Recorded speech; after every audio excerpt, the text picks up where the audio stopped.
स्वागत करती हूँ आपका आपके अपने चैनल निजा कोचिंग में। तो ये हमारा जो चैप्टर चल रहा था परिमेय संख्या, उसकी लास्ट एक्सरसाइज है दक्षता अभ्यास। इसके बाद हमारा चैप्टर फिनिश हो जाएगा। आई होप आपको चैप्टर पसंद आया होगा, समझ भी आया होगा। तो चलिए शुरू करते हैं। क्वेश्चन नंबर 1 क्या है? बहुविकल्पीय प्रश्न। ठीक है, मतलब 4 विकल्प दिए रहेंगे, इनमें से एक ही सही है। तो आपको ये बताना है किसी परिमेय संख्या के समतुल्य परिमेय संख्या होती है। जैसे क्या पूछा है पहले क्वेश्चन में, कोई परिमेय संख्या है उसके समतुल्य कितनी परिमेय संख्याएं होती हैं। तो मैंने आपको बताया था कि कोई परिमेय संख्या है, जैसे मान लो 2/5 ही है, इसके समतुल्य अगर मैं आपसे परिमेय संख्या निकालने को कहूं तो आप कितनी भी निकाल सकते हो। इसकी गुणा -1 से करके, ऊपर नीचे 2 से करके, 3 से करके, मतलब जितने पूर्णांक है दुनिया के सबसे करके आप निकाल सकते हो। तो कितनी हो जाएगी? अनंत। कितनी हो जाएगी? अनंत। ठीक है। उसके बाद क्या है? परिमेय संख्या -16/80 का सरलतम रूप है। ठीक है, -16/80 है, इसका सरलतम रूप क्या है?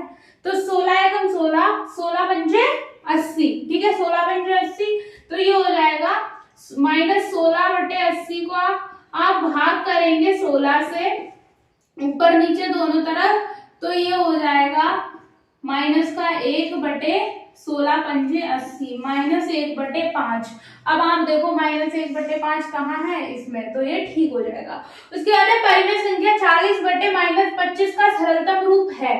आप जानते हो 40 और 25 दोनों 5 से कटते हैं, तो 40 और 40/-25 भाग कर दो इसको 5 से, ऊपर नीचे दोनों तरफ, और ये हो जाएगा 5 से करोगे तो 5 8 40 और 5 25, 8/-5, 8/-5। ठीक है, 8/-5 ये हो जाएगा आपका सही आंसर। अब आप सोचोगे -8/5 कैसे हो गया? तो ये 8/-5 है, इसकी गुणा -1 से ऊपर नीचे दोनों तरफ कर दोगे जब, तो ये -8/5 हो जाएगा। ठीक है, यहां तक चीजें क्लियर हुई। नेक्स्ट क्वेश्चन है, दो असमान परिमेय संख्या के बीच परिमेय संख्या होती है। कोई दो असमान परिमेय संख्याएं हैं, उनके बीच में कितनी परिमेय संख्याएं होती है जी? अनंत। कितनी होती है? अनंत। मतलब कोई भी दो परिमेय संख्याएं ले लो, चाहे वो समान हो असमान हो, कोई सी भी हो, उनके बीच में अनंत परिमेय संख्याएं होंगी। मतलब आप नहीं निकाल सकते कि कितनी परिमेय संख्याएं हैं। ठीक है, इतना हो गया। दूसरा जो आपका क्वेश्चन है सेकंड, वो सत्य और असत्य का है, उसको मैं अभी बताऊंगी, बुक से ही बता दूंगी आप लोगों को, साइड में लिख के आ जाएगा बोर्ड पे। उसके बाद क्या है? अवरोही क्रम में लिखना है। लास्ट क्वेश्चन ही आपका है, अवरोही क्रम में लिखना है आपको। अवरोही मतलब घटते हुए क्रम में लिखना है। तो कैसे करेंगे इस क्वेश्चन को? 4/7, 5/9, 1/6। ठीक है, इसको मतलब बहुत सारे तरीके से आप लिख सकते हो। अवरोही क्रम में लिखने के बहुत सारे तरीके हैं, लेकिन मैं आपको सिर्फ एक तरीका बताऊंगी। वो तरीका क्या है? वो मतलब सब पे लगता है, सब पे फॉलो हो जाएगा, सब पे लगेगा वो तरीका, इसलिए मैं वही बताऊंगी। क्या है कि आपको सबका क्या निकालना है, जो इनका हर है वो उससे बराबर करना है। हर को बराबर करने के लिए आप क्या करोगे? आप निकालोगे इनका लासा। क्या निकालोगे? लासा। ठीक है, यहाँ क्या है? 5, 7, 9 और 6। ठीक है, हर में क्या है? 5, 7, 9 और 6। आपको इसका निकालना है लासा। तो यहां से क्या 3 से आप करोगे? 5, 7, 3 3 9, 3 दूनी 6। अब कोई कॉमन तो है नहीं। ठीक है, कोई भी कॉमन नहीं है, तो डायरेक्ट आप कर दोगे। कैसे? तो ये हो जाएगा इसकी 5 × 7 × 3 × 2 × 2। लासे में ये हो जाएगा इतना, फिर 2 और गुणे 3। ठीक है, यहां तक बात क्लियर हुई? क्लियर हुई बात? 5 दूनी 10, 3 3 9 7 63, यानी 630 इसका लासा हो गया। क्या करोगे आप? 2/5 की गुणा करोगे किससे? 126 से। 126 से किससे करोगे? 126 से। ठीक है, अगला क्या है? 4/7 है। 4/7 की किससे करोगे? 7 नेम 63 होते हैं, तो 90 से कर दोगे। उसके बाद आपका आता है 5/9, 9 7 63 होते हैं, तो 70 से कर दो। उसके बाद है आपका 1/6। 1/6 की गुणा कैसे करोगे?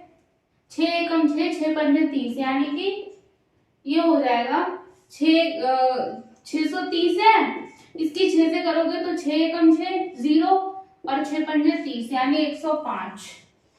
105 से किससे करोगे? 105 से। यहां तक बात क्लियर हुई? उसके बाद क्या है, उसके बाद नीचे तो सब हर तो समान हो गए सबके, ऊपर क्या है 6 दूनी 12, 2 दूनी 4 और 1 5 और 2, हर सबके समान हो गए तो क्या हो जाएगा 630, 9 चौक 36, 360 बटे 630, 7 पंजे 35 बटे 630, 105 बटे 630 लिखना है आपको अवरोही क्रम में, मतलब घटते हुए क्रम में। तो सबसे बड़ी क्या है? ये वाली, फिर ये, फिर ये, फिर ये। ठीक है, तो इसमें देखिए आप सबसे पहले नंबर पे क्या आएगा? सबसे पहले नंबर पे जो आएगा वो आएगा 4/7। 4/7 के बाद आएगा 5/9, 5/9 के बाद आएगा 2/5 और 2/5 के बाद आएगा, घटते हुए क्रम में लिखना है, हाँ ठीक है, तो 2/5 के बाद आएगा 1/6। ठीक है, ये हो गया। अगला क्वेश्चन क्या है? अगला क्वेश्चन आपका इसी तरीके से हो जाएगा। ये क्वेश्चन है अगला, इसमें भी आपको लासा निकालना है। सब में क्या निकालना है? आपको लासा ही निकालना है। सब में क्या निकालना है? लासा निकालना है। उसके बाद आपको इक्वल कर देना है। तो यहाँ पे क्या है, इस वाले केस में जब हम लासा निकालेंगे तो क्या हो जाएगा? इस वाले केस में जब लासा निकालेंगे 11 3 7 और 4। ठीक है, तो इसका क्या हो जाएगा? इसका हो जाएगा 4 3 12, 12 7 84 और 84, 924। इसका लासा आएगा 924। अब 924 जब आया तो क्या करेंगे? -4/11 है, इसकी गुणा मैं किससे कर दूं कि 924 आ जाए? तो 7 4 3 12 7 84 से कर दूं मैं। ठीक, उसके बाद क्या है? 1/-3, इसकी गुणा किससे करूं? 3 की गुणा किससे करूं? तो 3 3 9 और 3 8 24 यानी 308 से कर दूं। उसके बाद है आपका -5/7, -5/7 है, इसकी गुणा किससे कर दूं कि 924 आ जाए? तो 7 का देखो आप, 924 है, 924 है, इसको 7 से भाग दो, 7 एकम 7 बचे 2, 7 3 21 और 7 दूनी 14 यानी 132। 132। उसके बाद आपका क्या है? -3/4, -3/4 है, इसकी गुणा किससे करो? 4, तो 7 3 21,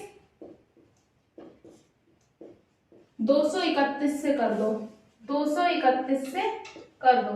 ठीक है, इतनी बात क्लियर हुई? उसके बाद अब आपको कुछ नहीं करना है, इसको सॉल्व कर लो। सॉल्व कर लो, पता चल जाएगा कौन छोटा है कौन बड़ा। ठीक, यहां से देखो 4 चौक 16, 8 चौक 32 और 1 33, बटे में क्या है? बटे में सबके चल ही रहा है 924। उसके बाद है 308 बटे -924। उसके बाद क्या है? 5 दूनी 10, 5 दिया 15 और 1 16, 5 और 1 6, क्या हो जाएगा? 924। उसके बाद है 3 3 3 9, 3 दूनी 6, 924।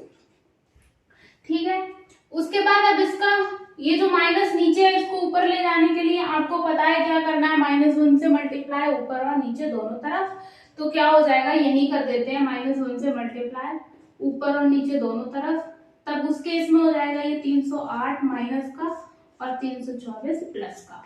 अब आपके पास ये है, इसमें से आपको क्या करना है? अवरोही क्रम में लिखना है, मतलब कि घटते हुए क्रम में। अब आप देखो सबसे बड़ा क्या है? सबसे बड़ा इनमें से क्या है? तो आप देख पा रहे हैं -308 बटे 924 सबसे बड़ा है। ठीक है, बड़ा है सबसे, ये वाला हो गया सबसे बड़ा, ये उससे छोटा और ये उससे छोटा और ये सबसे छोटा। ठीक है, सबसे छोटा। तो यहां से हमें क्या करना है, सबसे पहले आएगा 1/-3, देन -4/11, देन -5/7 एंड लास्ट में आएगा -3/4। ठीक है, ये बात समझ गए आप अवरोही क्रम में। आगे के दो क्वेश्चन भी ऐसे ही होंगे, इसमें करना कुछ नहीं है, लासा निकालना है और लासा निकालने के बाद आपको क्या करना है, इनके जो हर है मतलब उनको इक्वल करने के लिए लासा निकालोगे, और अगर नीचे माइनस आ रहा है जैसे यहाँ पे आ रहा था तो इसको नीचे वाले को माइनस को प्लस करोगे। प्लस करने के बाद आपको क्या करना है, प्लस करेंगे आप, उसके बाद आपको कंपैरिजन कर देना है, उसके बाद तुलना करनी है। ठीक है, पता चल जाएगा कौन छोटा है कौन बड़ा है। ठीक, यहाँ पे अगर आप लासा निकालोगे तो क्या आएगा, यहाँ पे अगर आप लासा निकालते हैं 9, 12, 18 और 3, तो इस पूरे को डिवाइड करोगे, 3 3 9, 3 चौक 12, 3 छक 18, 3 एकम 3, फिर 3 से करोगे 3 एकम 3, 3 दूनी 6, फिर 2 से करोगे 2 दूनी 4, 2 एकम 2, लास्ट में फिर 2 से करोगे। ठीक, लासा निकाल दिया इसका, 3 3 9, 2 दूनी 4, 9 चौक 36, 36 आ गया। ठीक है, अब 5/-9 है, 5/-9 है, किससे गुणा कर दूं, 36 आ जाए 9 की, 4 से। नेक्स्ट क्या है, -7/12, 12 3 36 होते हैं तो 3 से कर दो जी। उसके बाद है 7/-18, 18 दूनी 36 होते हैं तो 2 से कर दीजिए। उसके बाद क्या है, -2/3, और 3 से जब करेंगे तो 12। ठीक है, हो गया इतना, 5 चौक 20, 9 चौक 36, उसके बाद 7 तियां 21, 9 चौक 36, 7 दूनी 14, 18 दूनी 36, 12 दूनी 24, 12 तियां 36। यहां तक क्लियर हुआ।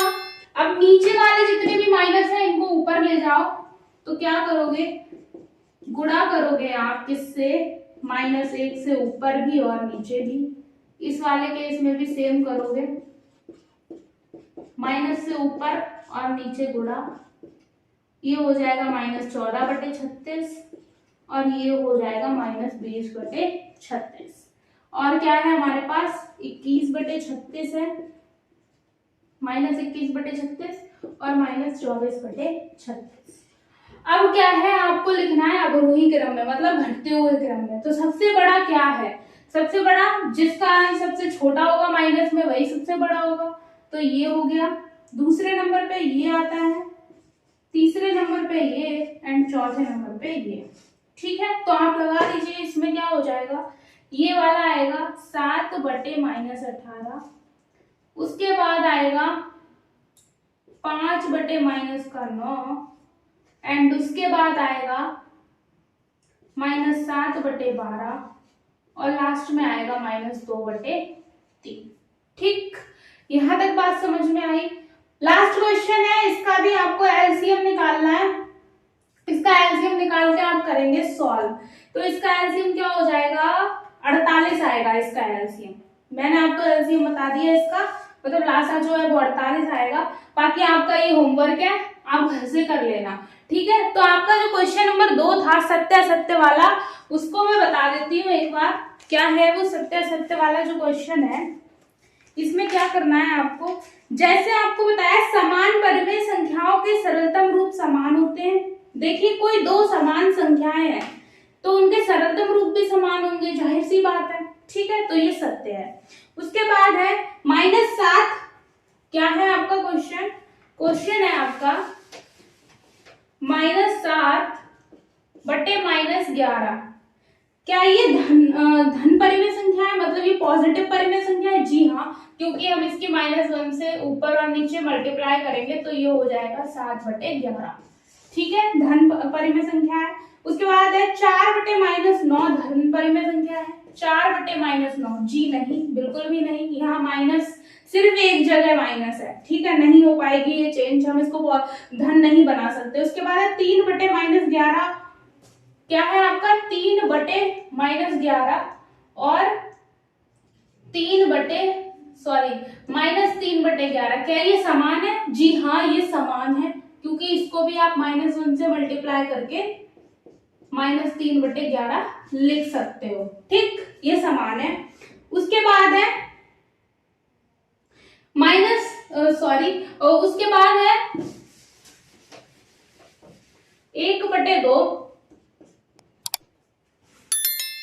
2/4, 3/6, इस तरीके से क्या है कहा कि एक ही परिमेय संख्या के विचित्र रूप है। जी हाँ, इसको आप कट करेंगे तो 2 एकम 2, 2 दूनी 4, यहां से करेंगे तो 3 एकम 3, 3 दूनी 6, तो ये क्या हो जाएगा, ठीक है। उसके बाद नेक्स्ट है -1/-3, -2/-6, -3/-9 ... क्या है कहा विचित्र परिमेय संख्याएं हैं। क्या ये अलग अलग परिमेय संख्याएं हैं? तो देखिए आप इसको कट करेंगे तो 2 एकम 2, 2 तिया 6, तो और यहाँ से क्या हो जाएगा 3 एकम 3, 3 तिया 9, तो ये तो समान है, लेकिन उन्होंने क्या बोला है विचित्र, तो ये गलत है, मतलब ये समान है, विचित्र नहीं है। उसके बाद नेक्स्ट क्वेश्चन है आपका -4/-5 और 4/5, ठीक है, समान परिमेय संख्याएं हैं, तो ये देखिए इसको आप चेंज कर लेंगे पॉजिटिव में -1 से मल्टीप्लाई करके, तो ये भी 4/5, ये भी 4/5, तो जी हाँ ये समान है। उसके बाद है सभी पूर्णांक परिमेय संख्याएं होते हैं। जब मैंने परिमेय संख्या का इंट्रोडक्शन दिया था उसी टाइम मैंने बताया था कि सभी पूर्णांक, जितने भी पूर्णांक है सबके सब परिमेय संख्याएं हैं, क्योंकि सबको P/Q की फॉर्म में लिखा जा सकता है, ठीक है। कोई भी पूर्णांक ले लो रैंडम, जैसे 2 है तो इसको क्या मैं 2/1 नहीं लिख सकती, P/Q की फॉर्म में नहीं लिख सकती? हाँ बिल्कुल लिख सकती हूँ, ठीक है। उसके बाद क्या है सभी परिमेय संख्याएं पूर्णांक हैं। भाई क्या सभी परिमेय संख्याएं पूर्णांक हैं? इतनी सारी परिमेय संख्याएं हैं, जैसे यही देख लिया आपने -21/36 है, क्या ये परिमेय संख्या है? जी हाँ बिल्कुल है, P/Q की फॉर्म में लिखिए। क्या ये पूर्णांक है? जी नहीं, पूर्णांक नहीं है, ये पूर्णांक नहीं है, ये पूर्णांक नहीं है, ठीक है। तो सारी की सारी परिमेय संख्याएं पूर्णांक है? जी नहीं, तो ये क्या है, गलत। उसके बाद है 0/5, क्या है 0/5, 0/5 और क्या है आपके पास 0/-3 बोला है, समान परिमेय संख्याएं नहीं है, तो आप जानते हैं किसी भी संख्या से 0 को भाग दे दो, आना 0 ही है। इस केस में भी 0 आएगा, इस केस में 0 आएगा, तो 0 0 के समान नहीं है क्या? बिल्कुल है, तो ये क्या है, गलत। इन्होंने बोला है नहीं है, तो ये क्या है, गलत। उसके बाद लास्ट क्वेश्चन है, दो असमान परिमेय संख्याओं के बीच अनंत परिमेय संख्याएं होती हैं। अभी अभी मैंने आपको बताया, जो आपका फर्स्ट वाला जो था जिसमें ऑप्शन वाले थे, चूज करना था, उसमें भी पूछा गया था दो परिमेय संख्याओं के बीच में, दो असमान परिमेय संख्याओं के बीच में कितनी परिमेय संख्याएं होती है? तो जी हाँ, उसमें अनंत होती है, क्योंकि दो परिमेय संख्याएं हैं, कोई भी दो परिमेय संख्या है, उनके बीच में कितनी भी परिमेय संख्याएं निकाल सकते हैं आप। आई होप आपको इतनी चीजें समझ में आई होंगी और आपको आज की क्लास पसंद आई होगी। ये चैप्टर भी आपको समझ में आया होगा पूरी तरीके से। अगर आपने इसकी पहले की वीडियो नहीं देखी है तो पहले की वीडियो जाके देखिए, आपको पूरा चैप्टर समझ में आ जाएगा, सब कुछ अच्छे से कवर किया गया है।